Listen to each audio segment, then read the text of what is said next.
Hey guys, so before I get into the review of the chapter itself, obviously the big thing I need to talk about right out of the gate is the whole thing of Horikoshi having recently come out and said that My Hero Academia is ending. Now when I heard this, I kind of had two thoughts in my head, and I think they're both kind of correct.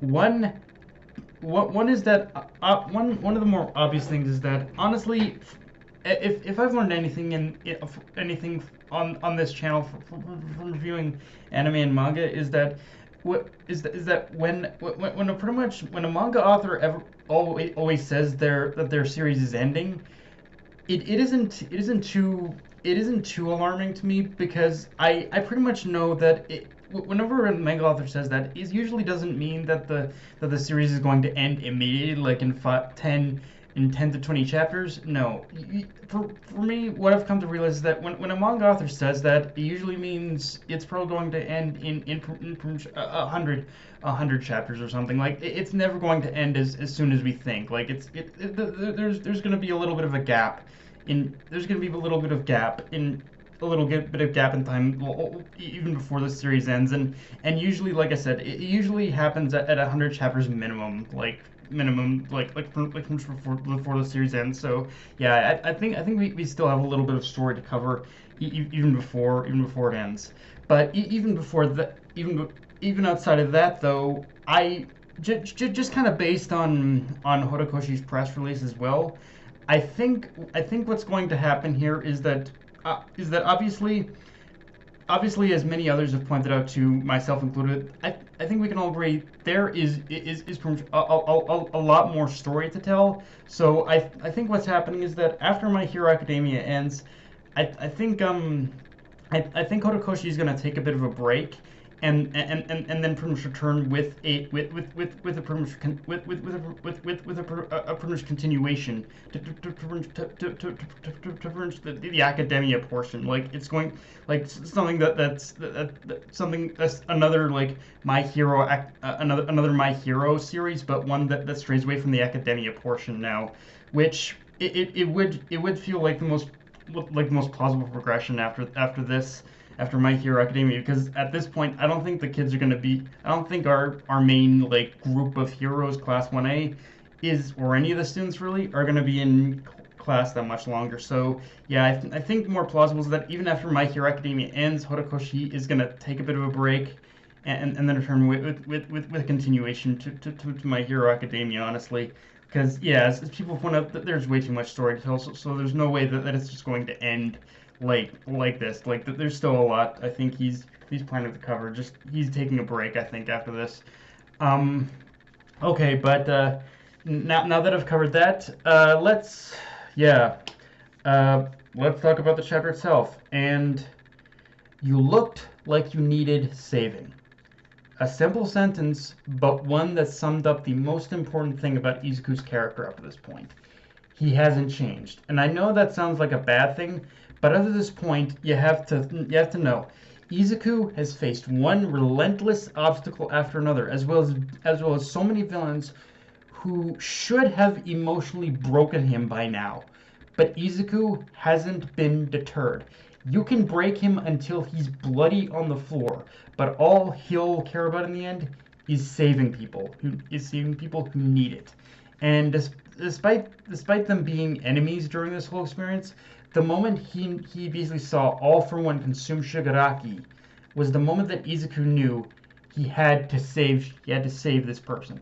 And that's the thing about Izuku as well. He doesn't differentiate between the two sides. If he sees that someone genuinely needs help, he will do anything to save them. And in this case, it just so happens to be his greatest enemy that needs saving, because Shigaraki isn't really Shigaraki anymore. He's slowly being consumed. He's more and more being consumed by All for One.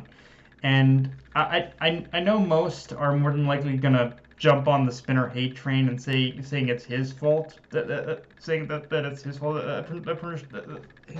it's his fault that we're in this situation to begin with, and the League of Villains are even in this situation with Shigaraki and whatnot. But but but the thing is, when you want to save someone, you tend to act on impulse, and you don't think about the consequences so at the time. And in the case of Shigaraki's hand of Spinner placing the hand mask on pretty much Shigaraki, he was just doing the only thing he pretty much thought would work at the time. He didn't know that all for one that was the final piece that all for one needed in order to take over. Now the other thing to talk about is Izuku's new power that was awakened, Danger Sense, the ability of the fourth user of One for All. And honestly, this is where I think Horikoshi had pretty much tapped into his love for pretty much Spider-Man, because I mean, on the level of physical abilities, I think that we can remember that pretty much Seto is MHA's version of Spider-Man, at least in the level of physical abilities. But this Danger Sense is definitely the Spider Sense coded in My Hero Academia paint. And I know it sounds like I'm ragging on it, but I do love it. Like, honestly, this is the kind of power I've honestly been kind of waiting for. This is the kind of power I've been waiting for. I've been waiting in order for pretty much Izuku to unlock ever since I heard that one of Horikoshi's biggest inspirations for this series was pretty much Spider-Man. Like, Spider-Man is Horikoshi's supposedly like pretty much favorite superhero. So yeah, I knew that at some point he would implement like a Spider Sense kind of ability, and this is exactly what I was expecting, honestly.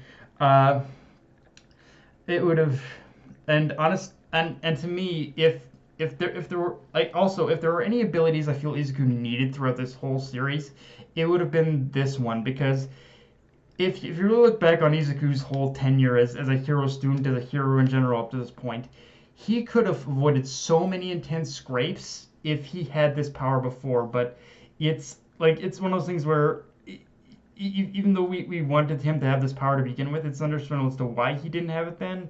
And I'm just glad he has it now, because now if he manages to control his power, he can probably avoid a lot of serious problems he's had in the past. I'm just one thing I'm most curious about now, though, is how far he's going to be able to use this new power, at least once he gains control of it. Are we talking just on the level of simple Spider Sense kind of thing, or are we talking more along the lines of possibly like a telepathic like Professor X kind of thing? That's the kind of thing I'm kind of curious about. I mean, it's a sense of it's a Danger Sense, so probably more Spider-Man, but I almost imagine we might tap a little into Professor X too with this power. I don't know. So if I did have one problem with this chapter, is that Horikoshi is kind of playing it fast and loose with Compress's sacrifice, and more to the point as to whether or not he's dead. I mean, as of right now, it appears he just got knocked out, but he just got pretty much knocked the fuck out by pretty much Mirio. But with the deciding factor for me here is the injuries he's sustained. Like, Compress has some very, if you look at Compress up to this from like last week's chapter and this chapter, he's got some very severe injuries. So, and because of that, it's gonna be even harder going forward in order for me to accept him surviving this. Like, I'm hoping Horikoshi does pretty much do the smart thing and just kills Compress, because right now when it comes to him, that's this character, Compress's character specifically, my suspension of disbelief can only go so far. And in a general sense, with everything that's being built up right now, with and how many inner monologues we've gotten from Compress, it just makes the most general sense that him surviving would kind of, it just makes the most general sense of killing him, because I feel Compress surviving would kind of undercut his whole sacrifice now. So yeah, it's one of those things where I just want that sacrifice to mean something more than just mean something a little more than just in the sense of Shigaraki escaping. Like, I want his death to, like, I want his sacrifice to mean something like his death, and the only way to do that is with him dying, I think, right now. Um, but aside from that little quibble, I have I have what more I quibble I have what more can be said other than I think we can. I think the only thing that has left to be said really is that uh, I think we have now officially reached the end of this war arc, and honestly, it couldn't have come sooner because while I have actually overall enjoyed it, uh, the thing with this arc is that there are so many so many smaller and more intimate game-changing moments that happened within it that I've been honestly ever since these more game-changing moments have happened, I've been more curious to see what the aftermath of this arc and society's reaction is going to look like. Because some people have said that this could lead to the dissolvement of the Hero School Society, and if Horikoshi is going to continue the series past the academia phase of it, then I don't disagree with that. But yeah, guys, that's really all I got for this review. If you enjoyed the video, like, comment, subscribe, and actually even more so, tell me what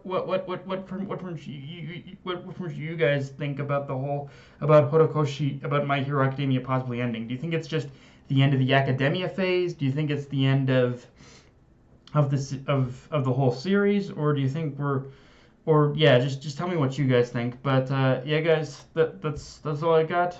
Death Knight of Enemy, signing off. Later.